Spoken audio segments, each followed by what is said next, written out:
அம்மாவின் கையளவு சோறு சேனல் நண்பர்கள் அனைவருக்கும் வணக்கம். அம்மா தமிழ் வருடப்பிறப்பு அன்னைக்கு முதல்ல காலையில் உணவு இதைத்தான் செய்வாங்க. அது ஒரு வழக்கமாகவே வச்சுருந்தாங்க. ரொம்ப சிம்பிளாக செய்யக்கூடியது தான்.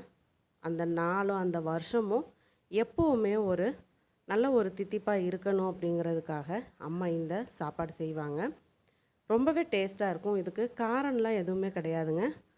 பக்கத்தில் அதிரசம், ஜிலேபி, முறுக்கு இந்த மாதிரி வச்சு கொடுப்பாங்க. வாழைப்பழம் வச்சு கொடுப்பாங்க.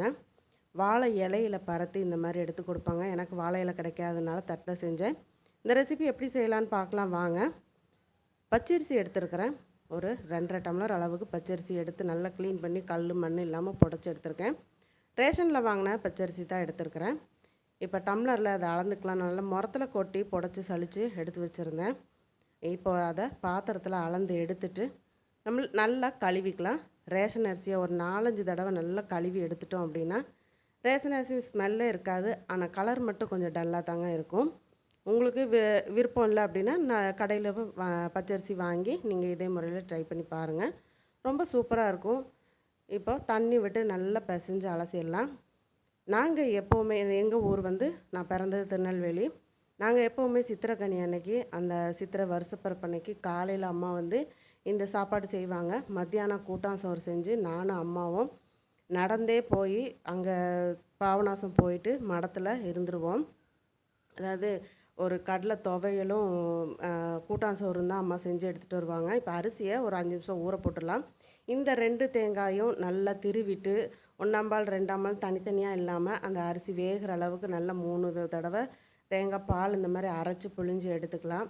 இப்போ உங்களுக்கு தண்ணி அளவு சொல்லணும் அப்படின்னா இப்போ நான் 2.5 டம்ளர் எடுத்திருக்கேன் இல்லையா, அதுக்கு 1 டம்ளருக்கு 3 டம்ளர் தேங்காய் பால் கணக்கு வச்சுக்கோங்க. அப்போது 2.5 டம்ளருங்கும்போது உங்களுக்கு 7.5 டம்ளர் வரும். நீங்கள் ஒரு 9 டம்ளர் தண்ணி வச்சுக்கோங்க. அதாவது தண்ணியில் தேங்காய் பால் பிழிஞ்சு எடுத்துக்கோங்க. சப்போஸ் உங்களுக்கு தேங்காய் பால் அந்த சாப்பாடு வேகிறதுக்கு பத்தலைன்னா என்ன பண்ணணுங்கிறத நான் சொல்கிறேன். இப்போ நல்ல தேங்காய் பால் பிழிஞ்சு எடுத்தாச்சு. நம்ம எந்த பாத்திரத்தில் சாப்பாடு செய்கிறோமோ அந்த பாத்திரத்தில் நான் முதல் பால், 2வது பால், 3வது பால்னு சேர்த்தே எடுத்துட்டேன். இப்போ இதை அடுப்பில் வச்சிடலாம் வாங்க. இந்த தேங்காய் பால் கொதிக்கக்கூடாது. அதனால் நம்ம அடுப்பை பொருத்திட்டு உப்பு சேர்த்துட்டு கரண்டி வச்சு ஒரு 5 நிமிஷம் கிளறி விடுங்க. மீடியம் ஃப்ளேமில் வச்சுக்கோங்க. கொதிக்க விட்டீங்க அப்படின்னா தேங்காய் பால் தெரிஞ்சு போயிடும். திரிஞ்சு போச்சு அப்படின்னு சொன்னால் சாப்பாடு டேஸ்ட் இருக்காது. நாங்கள் சித்திரை விஷம் அன்னைக்கு பாபநாசத்தில் சிவபெருமானோட சன்னிதானத்தில் தான் நைட்டு தங்குறது. ரொம்ப திருவிழா கோலமாக இருக்கும். திருநெல்வேலி பக்கம் இருக்கிறவங்களுக்கு தெரியும். இப்போது நல்ல அந்த உப்பு கரையிற அளவுக்கு கரண்டி வச்சு கிளறி விட்டுட்டேன். இப்போ அரிசி ஊற வச்சுருந்தோம் இல்லையா, அந்த தண்ணியை வடித்து எடுத்துடலாம். லைட்டாக நுர கூட்டி தேங்காய் பால் வரும்போது நம்ம அரிசியை சேர்த்துடலாம். அப்போ அங்கே பார்த்தீங்கன்னா நைட்டெல்லாம் திருவிழா, தெப்ப திருவிழா இருக்கும். தெப்ப திருவிழா ரொம்ப சூப்பராக இருக்கும் பார்க்குறக்கு. அந்த லைட் செட்டிங்கு, ராட்டினம், அது இதுன்ட்டு இனிப்பு அதெல்லாம் நிறைய இருக்குங்க. நானும் எங்கள் அம்மாவும் மட்டும்தான். எங்கள் அப்பா எனக்கு விவரம் தெரியும் போதே இறந்து போயிட்டார். அதனால் அம்மாவும் நானும் தான் கோயிலில் போயிட்டு அன்றைக்கி நைட்டு நாங்கள் சிவபெருமான் சன்னிதானத்தில் தான் எனக்கு விவரம் தெரிகிற வரைக்குமே அங்கே தான் நாங்கள் படுத்து காலையில் மறுநாள் தான் எந்திரிச்சு வருவோம். அது எங்கள் வீட்டிலேருந்து நடந்து போகிற தூரம் தான். அங்கே வரைக்கும் ஒரு குறிப்பிட்ட எல்லை வரைக்கும் தான் சித்திரை திருவிழா அன்னைக்கு பஸ்ஸே போகுங்க. அந்த சித்திரை வருஷப்பிறப்பு அன்னைக்கு. ஏன்னா அவ்வளோ கூட்டம் வரும், அவ்வளோ ஜனங்க வருவாங்க. ரொம்ப திருவிழா கோலம் அவ்வளோ சூப்பராக இருக்குங்க. முடிஞ்சால் ஒரு தடவை இந்த வருஷப்பிறப்பு சித்திரை வருஷப்பிறப்பு அன்னைக்கு திருநெல்வேலி மாவட்டத்தில் உள்ள பாபநாசம் அந்த சிவபெருமானை போய் தரிசனம் பண்ணிட்டு வாங்க. அதாவது அகஸ்தியருக்கு திருமண கோலத்தில் காட்சி கொடுத்த இடம் அந்த பாபநாசம். நீங்கள் போய் ஒரு தடவை பார்த்து சிவபெருமான ஆறில் வாங்கிட்டு வாங்க. இப்போ அரிசி சேர்த்துட்டு அப்படியே விட்டுறக்கூடாதுங்க. நல்லா கரண்டி வச்சு கிளறி விடுங்க. இந்த மாதிரி அடிக்கடி கிளறி விடணும். ஏன்னா அரிசி அடியில் அடி பிடிச்சிரும். அதனால் மீடியம் ஃப்ளேமில் வச்சுட்டே சாப்பாடு செய்யுங்க. ரேஷன் அரிசிங்கிறதுனால உங்களுக்கு சீக்கிரம் வெந்துடும். நான் இன்னொரு அடுப்பில் கொஞ்சம் தண்ணி நல்லா சூடு பண்ண வச்சுருக்கிறேன். ஏன்னா நம்ம தேங்காய் பாலில் சாப்பாடு வேகும்போது சப்போஸ் பத்தலை அப்படின்னு சொன்னால் நம்ம சுடு தண்ணி தான் ஊற்றணும், பச்சை தண்ணி ஊற்றக்கூடாது. இந்த தேங்காய் பாலில் முழுக்க இந்த தேங்காய் பாலில் அரிசி வேக வைக்கிறதுனால ரொம்பவே டேஸ்ட்டாக இருக்கும். அப்படியே இலையில கொட்டிட்டு அம்மா அந்த பீஸ் வெட்டும்போது அந்த இலையோட மணமும் அந்த தேங்காய் பாலோட மணமும் சூப்பராக இருக்கும். சும்மா அப்படியே கேக் மாதிரி எடுத்து சாப்பிடுவோம் நாங்கள். பக்கத்தில் இருந்து அப்பப்போ கிளறி விட்டுட்டு சாப்பாடை நம்ம ரெடி பண்ணிக்கணும். பக்கத்தில் சுடுதண்ணி வச்சுருக்கிறேன் பாருங்கள். இப்போ தான் தேங்காய் பால் கொஞ்சம் வத்திடுச்சு, அரிசி வேகலை.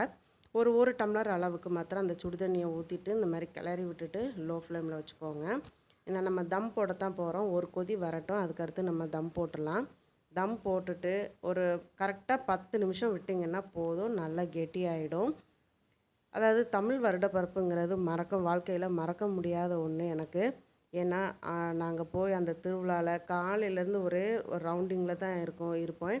ஏன்னா அந்த ராட்டினம் சுற்றுறது, அப்புறம் அங்கே விற்கிற ஏணி மிட்டாயெல்லாம் எனக்கு ரொம்ப பிடிக்குங்க. இப்போ தம் போட்டுடலாம். பழைய தோசைக்கல்லை ஒன்று அடுப்பில் வச்சுட்டு அதுக்கு மேலே நம்ம சாப்பாடை எடுத்து வச்சு மூடி போட்டு மூடிடுங்க.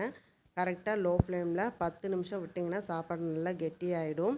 அப்புறம் நைட்டில் பார்த்திங்கன்னா சிவபெருமானும் அம்மனும் வந்து குளத்துல தெப்பத்தேர் ஓட்டம் நடக்கும். ரொம்ப விசேஷமாக சூப்பராக இருக்கும் பார்க்குறக்கு.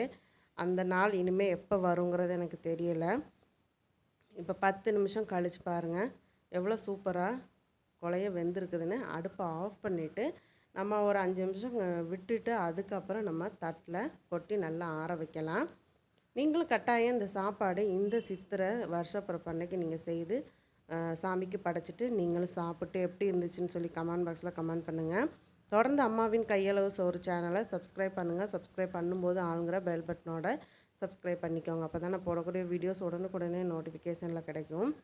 சாப்பாடு ஆற வைக்கக்கூடிய தட்டில் கொஞ்சம் தேங்காய் எண்ணெய் அல்லது நெய் சேர்த்துட்டு இந்த மாதிரி ஓரங்களெல்லாம் தேய்ச்சி விட்ருங்க. ஆறுனதுக்கப்புறம் தட்டில் ஒட்டாமல் அப்படியே பீஸ் வந்து சூப்பராக வரும்.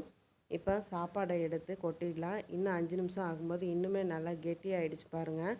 மனமும் ரொம்ப நல்லாயிருக்கும், சுவையும் ரொம்ப நல்லாயிருக்கும். பிடிச்சிருந்துன்னா நண்பர்களுக்கு ஷேர் பண்ணுங்கள். மறக்காமல் லைக் பண்ணுங்கள். வீடியோ பற்றின கருத்துக்களை கமெண்ட் பாக்ஸில் சொல்லவும் மறக்காதீங்க. தொடர்ந்து அம்மாவின் கையளவு சோறு சேனலை சப்ஸ்கிரைப் பண்ணிவிட்டு ஆளுங்கிற பெல் பட்டனோட சப்ஸ்கிரைப் பண்ணிக்கோங்க. அப்போ தான் நான் போடக்கூடிய வீடியோஸ் உடனுக்குடனே நோட்டிஃபிகேஷனில் கிடைக்கும். இப்போ நல்லா அந்த எவ்வளோ தூரம் நம்ம தட்டில் வந்து நிரப்ப முடியுமோ நிறச்சி இந்த மாதிரி கரண்டி வச்சு சமன்படுத்தி விட்டுருங்க. மீதி சாப்பாடு இன்னொரு தட்டில் நீங்கள் ஆற வைக்கிறன்னா கூட ஆற வச்சுக்கலாம். இல்லை அப்படின்னா இதே பாத்திரத்தில் சமன் பண்ணி விட்டுட்டு நம்ம தேவைக்கு சாப்பிடும்போது எடுத்துக்கலாங்க. நான் இப்போ ஒரு தட்டில் உள்ளதை மட்டும் இப்போ ஆற வச்சிட்டேன். ஆற வச்சுட்டு உங்களுக்கு காமிக்கிறேன். இப்போ நல்லா கிட்டத்தட்ட ஒரு அரை மணி நேரம் கழித்து நல்லா ஆறிடுச்சு.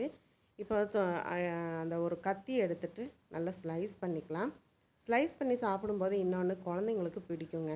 இது என்னது பால் சோறுன்னு சொன்னால் சில குழந்தைங்க சாப்பிட மாட்டாங்க. அதுவே நீங்கள் இந்த மாதிரி பீஸ் போட்டு கொடுத்துட்டு சூப்பராக கையில் கொடுத்துருங்க. அவங்க தொட்டுக்க ஒன்றுமே தேவையில்லைன்னு சொல்லிட்டு சாப்பிட்ருவாங்க. அந்த அளவுக்கு டேஸ்ட்டும் இருக்கும், ருசியும் இருக்கும்.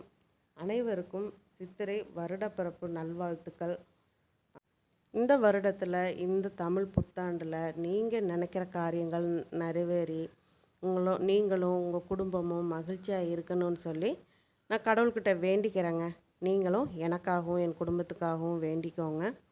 தொடர்ந்து இது போன்ற வீடியோக்களை பார்க்குறதுக்கு அம்மாவின் கையளவு சோறு சேனல் சப்ஸ்கிரைப் பண்ணிக்கோங்க. சப்ஸ்கிரைப் பண்ணும்போது ஆளுங்கிற பெல் பட்டனோட சப்ஸ்கிரைப் பண்ணிக்கோங்க. அப்போ தான் நான் போடக்கூடிய வீடியோஸ் உடனுக்குடனே நோட்டிஃபிகேஷனில் கிடைக்கும். நிறைய பேர் வீடியோஸ் பார்க்குறீங்க, சப்ஸ்கிரைப் பண்ணுறதில் சப்போர்ட் பண்ணுங்கள், சப்ஸ்கிரைப் பண்ணுங்கள். மீண்டும் அடுத்த ஒரு வீடியோவில் சந்திக்கிறேன். நன்றி, வணக்கம்.